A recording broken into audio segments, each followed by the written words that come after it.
Let's now turn attention to Niger State, where the father of Abdul Wahab Abubakar, a 300-level student of the Ibrahim Badamasi Babangida University, Lapay, says his son reported 4 separate attacks on the student lodge where he resided before he was killed.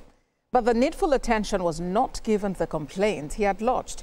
In our next report, Chanemi Bameyi takes us through the incident that led to Abdul Wahab's death. 23-year-old Abdul Wahab Abubakar was the first in his family to attend university, but his journey was cut short in the brutal attack that has left the student community in fear. Students say they had raised concerns over growing insecurity in Lapai, the host community of the university, but those concerns went unanswered. Things came to a head when Abdul Wahab was stabbed multiple times in his room by unknown attackers. Witnesses say the assailants arrived in a white Hilux van and raided other apartments in the area. In the aftermath, angry students took to the streets and protested, blocking entrances to the town and setting fire in front of the school gates. Videos from the scene show armed youths, believed to be from the host community, attacking students within their lodges. Several students were reportedly injured.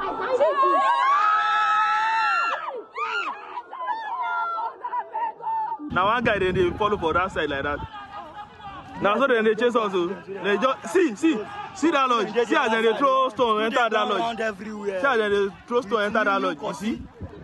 At the home of the deceased, his father expressed his disappointment at the neglect on student security around school area.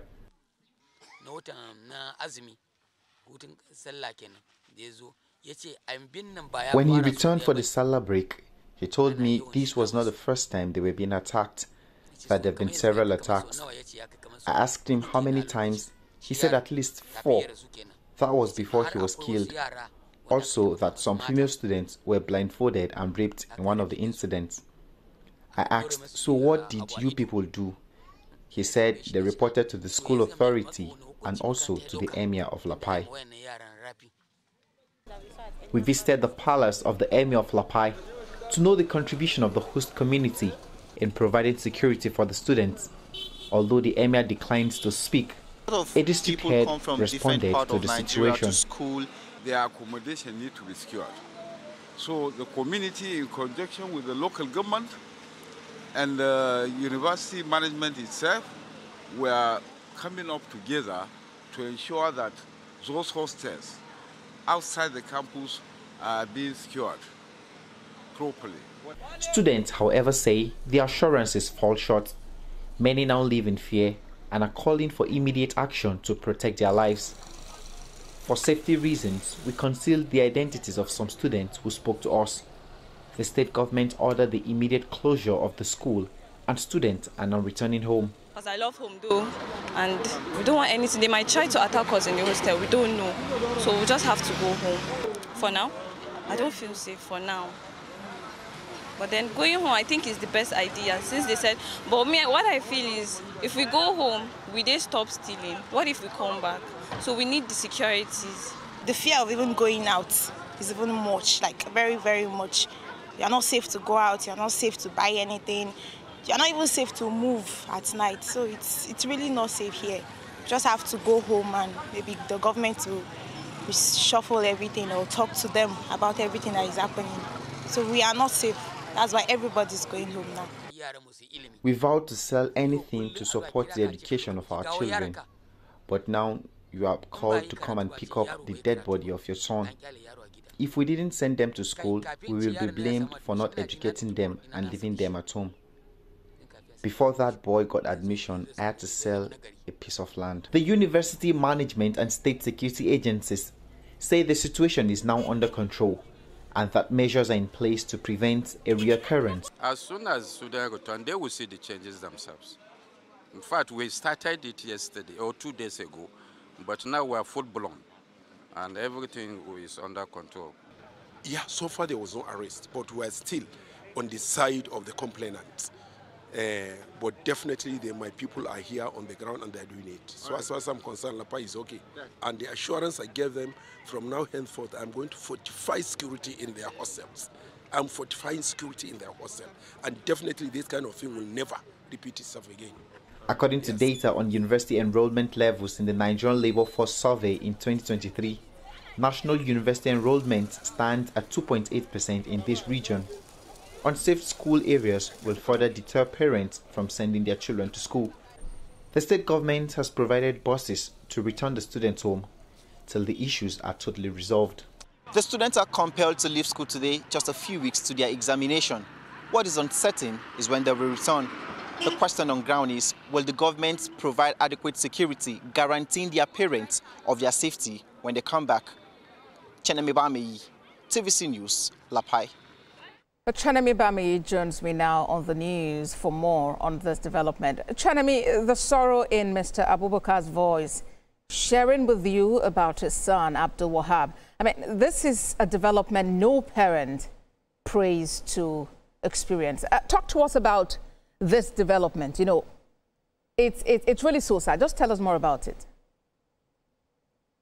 Hi, good evening. It's such a moving story to see that such a young boy with promising potentials got killed in cold blood in his room in the university. I mean, I was speaking to his father, and he said of all his children, that was the first he was sending to the university, and he has about 6 more. And right now, he's in doubt whether he will release them to actually further their education. The situation has been ongoing. It's quite unfortunate that the authorities are only responding to that issue now that it has actually gotten out of hand. Cases of robbery and attacks on student lodges has been a recurring conversation for at least over a year now, and nothing has been done concretely to ensure that these students are properly secured, except that the students took out to the street and actually went on social media for their voice to be heard. Now, for a community hosting such institution, it means that security cannot be normal. Security should be expanded, and which is something that ought to have been done before this time.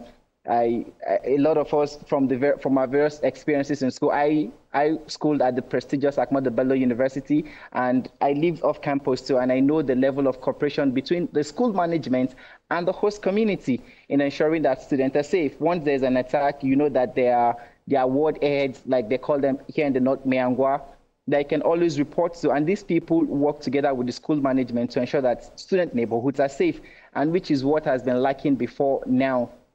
It's unfortunate, like I said, that this has to happen before these people come together, come to the table to start discussing adequate security measures for the students. It's really so unfortunate, and we see that, you know, there was almost a breakdown of law and order with facility with structures being burnt there. But talk to us about what you gathered about the level of cooperation between the community leaders and the institution in order to ensure that security is restored and the students can return to learn. Okay, so just a couple of days ago, I visited the community. I visited the area, and then I saw that the state police and the community heads were beginning to meet finally to see how they can provide some form of security, because there was actually a breakdown of law and order. The students actually blocked entrances to the town, and probably which led to some reprisal from youth believed to be members of the community.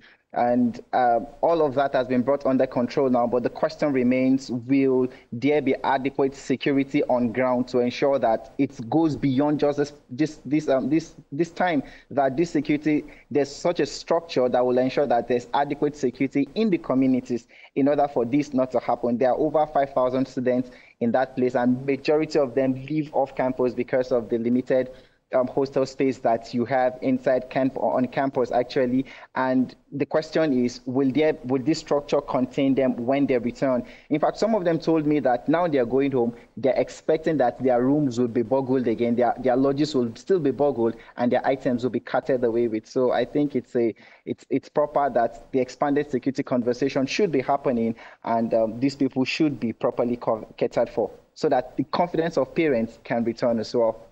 Chenemi Bameyi, thank you for this update. Thank you.